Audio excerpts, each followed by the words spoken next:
So one of the most important organizations fighting for the open web is the Mozilla Foundation, and we're very, very grateful and very, very happy to have the Executive Director of the Mozilla Foundation, Mark Surman, with us this morning. Mark?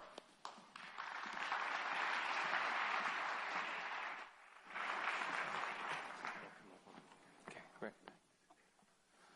Oh, it is so awesome to be amongst 700 people who have such common cause. It really, the energy here has just got me so psyched this morning. So I want to talk about our common cause. And it starts here. I went a couple months ago to visit the Royal Society of London. And I was there to talk to them about a report they'd put out on computer science education in the British secondary school system, something I care a lot about, Mozilla cares a lot about. And that was a fun conversation. But what was much more exciting was, here's this organization you may think of as quite staid. And I was in this room with quite senior people, basically the VP of research, and so idealistic. And this is the motto of the Royal Society, which is, take no one's word for it. And now that's interesting as a cause, right? We all have a cause. But here's this cause of science, which, as an ideological project, other than maybe religion, probably one of the more successful ideological causes in history. And here are these people who are just still getting up every day excited about it. And I talked to them a little bit about it. In fact, I saw the mace that they got 352 years ago when they got their charter, about the history of the organization. And here's an organization that really started as a set of radicals who had a cause. And not they alone, but they still exist today, these people getting up every day, filled with idealism, trying to advance that cause, one that's been quite successful. And so it made me think a little bit about our cause. What does our cause look like? What are the stakes if we look on that kind of time horizon? And what does it look like to fuse what we believe in as the open internet that deeply into society that 352 years from now, people get up, feel idealistic, and care about what we care about here today? So that's what I want to talk about. I want to talk about three things. I want to talk about at least what I think of as our cause, the essence of our cause. I want to talk a bit about what I think are some strategies we can use to advance that cause. And I want to talk about that long game, because I think, while there are urgent stakes today, the stakes are much bigger than even Susan talks about over the long run. So first, our cause. One of the things I was very happy to find when I came to Mozilla 3 years ago is I have boring jobs like talking to the IRS, but it also means I go back and I read things like our corporate charter. And in our corporate charter from 2003, it says in the very first paragraph, Mozilla exists to guard the open nature of the internet. That's a pretty awesome job. I get to put that on my business card. And so that's, I think, a cause that most of us or all of us in this room share. But it's also one I spent 3 years failing to communicate to the public as being important. And I think, other than what happened with ACTA and SOPA recently, we've all failed to communicate why that matters to the public as a cause. And so I'm thinking about that a little bit. What is it that's deeper? What is it that makes us excited about that cause? And maybe what is that cause at its essence? So I went back, actually, to when I was 15, and I thought, well, what was my first cause? So that is me. That's my yearbook picture, which they banned because I was smoking. And so my first cause, of course, is punk rock. Beautiful, wonderful, magnetic, creative, free social movement. Something that completely got me excited, got tens, hundreds of millions around the world, still has tens, hundreds of millions of people around the world excited, and it's certainly about something. Interestingly enough, as a side note, it's a cause that very much was at the intersection of creativity and freedom and technology. And so, the 4-track cassette recorder, home studio, and other things come out, really democratize who can put out a record or who can just put out a cassette. My weapon of choice, of course, well, not of course, but I'm not a musician, unlike my children. My weapon of choice was the photocopier. I was the sort of flyer art kid. And, there's a lot in that flyer art and in punk rock which is very similar to what we stand for today. I was cutting and pasting. I was ripping things apart. I only had a VIC-20, so, couldn't really create flyer art. I had to still use glue. And the thing that is at the essence for me of punk rock, and I think is possibly at the essence of our cause, really is creativity and freedom. Was this impulse to make something, as 1.2 billion people who are on social networks today have that impulse, and to do it in a way where I don't have to ask anybody's permission, to be out there and be connected and be me. And so I think there's something in the idea that maybe creativity and freedom, but creativity first, is a part of what emotionally connects a lot of those people who have gotten out on the street with SOPA and ACTA to the internet, and is a part of a bigger cause that maybe we've been playing with for a while. And so certainly I felt very at home as a kind of the punk rock kid when I first got one of these. How many people had one of these? Just as a, and the sound of negotiating the handshake kind of sounded like a guitar buzzing, right? So you can see there is a spiritual connection. And what's amazing is with a lot of those, we created this. And this is beautiful, right? We made this out of creativity of freedom, out of this DIY ethic of, first building Heath kits and then hooking up modems and then connecting ourselves together. And the stakes right now around this are very high. And a core piece of what is going on with this is there are two visions of what this becomes. One is based on creativity and freedom, and it is the open protocols, the open source software, the end-to-end principle. Those are the things that built this. Those are the things that have built the wealth and the creativity that is the internet. Those are the things that what we talk about here and celebrate have been built on. But there is a vision of the internet, and it's also what we're talking about here, which is about prescription and control. And maybe you want to call it the internet, maybe you don't. But there is a vision of the internet which is about great firewalls, which is about laws that break the DNS system, which is about app stores that you have to ask permission to get into. And that is a different internet than the one we have built.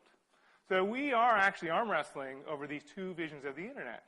And of course, that one, the internet's pretty dark. That one is the one that I think we all dream of, which brings a lot of light. And having that creativity and freedom version of the internet continue is incredibly important, and you can't really see it up there, but it's important not just because we care about the internet, because the internet is so infused into the lives of billions of people now, and billions more coming online through phones, that it affects, the economy, our community, love, friendship, how things work for humanity. And so, the stakes that we are talking about in terms of what the internet becomes are stakes for humanity. Where goes the internet, that is where we will all go.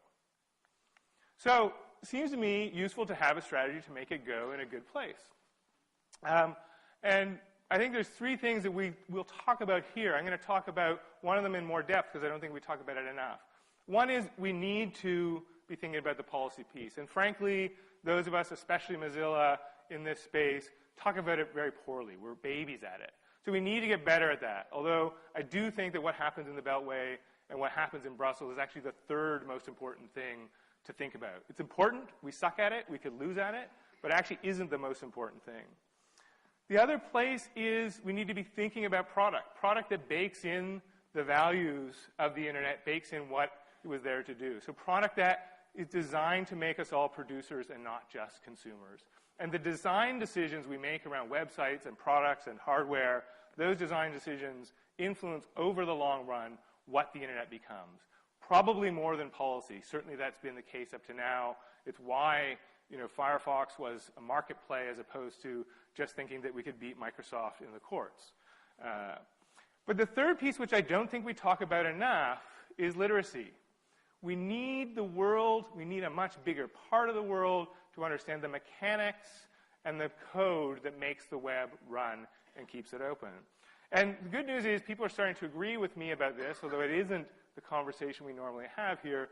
This is the Conservative Minister of Culture in the UK who says even a basic understanding of computer coding will help you understand the structure of your digital life. We want people to understand and be able to shape the structure of their digital life. But despite the fact that I think that's obvious, I still get a lot of what the fuck and a lot of why when I say, let's actually consider teaching kids to code one of the most political things we can do for the internet. And the reason I do that is the digital world we live in is made up of Lego, wonderful Lego, HTML, CSS, JavaScript, all of these free pieces we can all use. But if we don't understand them, they're both under threat, but also, we don't have any agency. And so I explain that often to people who kind of don't believe it's important by bringing my son Ethan on the screen. So here's Ethan. He's 10. He loves to make things with Lego. He also loves the web a lot. And the things he loves are exactly the things you should love about the web. These are things I get to be introduced to by Ethan. But he loves even more this. He loves that within, a day or two, Rebecca back getting out of bed is Chad Vader getting out of bed. Ethan lives and loves living in a world of mashup. And it's a world that has been designed to be a world of mashup. Tim Berners-Lee built the idea that the web should be Lego into its very design. And that's one of the things that is under threat. And so, he designed it, and the others who designed pieces of the web designed it to give us that, but using this. Using a system where we can see the lines of the Lego, understand how they work, take them apart, and build something else. And it's not just critical that we keep it that way, it's critical that we understand it, and that hundreds of millions of more people understand it. So, the web was designed to be Lego. One of the things I think we need to do beyond thinking about policy and product is help Ethan know this, and help Ethan know how it works. Because if we don't, if we do, he taps into that creativity for freedom. It becomes close and connected to him. If we don't, I think we end up in this world of prescription and control, where we're consumers again, and we can end up there. And more importantly, where we don't actually get to shape what the device does to be able to decide what it's for and publish content to it. That is a different version of the internet, a different vision of the internet, and it's not mine. So the long game in all of this, and this is where I finish. Part of the long game for me is young people knowing how all of this world works and controlling it and shaping it more than any of us do. And, when you ask how do you do that, the one example I've thought of a lot, and it kind of gives me some solace, is scouting. And scouting, lots of reasons, not because of badges and stuff. There's lots of nice things about scouting. But it's an example of an organization that had a social innovation. It was able to insert deeply and fuse into society that I think has had some beneficial effects. Any guesses what that social innovation was? Not badges. I love badges, but not badges. No, not cookies. Camping. So civilian camping is not something in 1907 when Baden-Powell starts the Scouts that is a mainstream phenomena. In fact, it's a phenomenon that only the military, pioneers in wagons, and prospectors really know about. It's an arcane technical activity requiring a lot of equipment. Nobody would have thought to do it. It certainly wasn't something you did for recreation. But what happens is, in the quest to connect young people to nature, urban young people, and the Sierra Club does a similar thing with hiking, camping becomes a mainstream phenomenon. It's no longer just something that professionals do. So how many people are professional campers? Okay, that's good. There are some. How many people in this room like to camp? And so now we live in a society, I'm Canadian, so I can't say this country, but also this country, filled with national parks, filled with resources we have a social consensus to protect. In fact, a significant part of that social consensus is because we have a positive, personal, emotional relationship with those places. So what if we could do that with coding? What if we could do that with the internet, where the basic design principles, the things that we love about the internet, are a part of what we all experience and get to do with the internet? The coding is something that is primarily done by all of us and not just done by engineers 100 years from now. That's something I think we can do, and certainly when you think of the hundreds of millions of people who have been Scouts over the years, it is something we can see models for and achieve, and it starts to get us into that long view. But I know, just to close, there are people here who are impatient. I am also impatient. So what do we do now? How do we get on this path? Certainly, the idea I have, and I think that we all live in our lives, is this idea of baking creativity and freedom into everything. So that means baking it into how we think about policy, that people in the Beltway and in Brussels see creativity and freedom as the right principle, and certainly they have a don't break this damn internet approach to what's going on. Product, absolutely, is another thing we need to do as a part of the strategy now. So, things like Tumblr, things like SoundCloud, things like the new web phone that we're trying to build, where self-expression is at the core of the product, as well as web standards and open source being at the core of the product, I think are essential to shaping where we go. And then, of course, building a scouting movement for the web, which Mozilla has taken on as something that it wants to lead, but we need millions of people to do that with us as a third piece of the strategy. But the last thing I think we need to do, and we're talking a lot about it here, and I think we need to get it right really soon, is think about just the poetry of it. And so, here's Tim Berners-Lee saying the web evolved into a powerful, ubiquitous tool because it was built on egalitarian principles. How do we deeply telegraph those egalitarian principles so that everyone who is touched by the web and cares about it can repeat them and know them? And maybe that's a Bill of Rights, which I would support us doing. Maybe it's a Magna Carta, which Rebecca McKinnon talks about and I think is another interesting frame. Maybe it's a quick logo or tagline like the world is made of Lego. Let's keep it that way. I don't know what it is, but we need something that will stick in people's minds and transmits those egalitarian principles and lets every decision be made around them. And I think if we can do that, if we can get to that and let it move telegraphically and virally, 352 years from now, people will wake up and they'll go to work and they'll be idealistic about what we all care about today. And that's what we need to do, and I think we can. Thanks very much.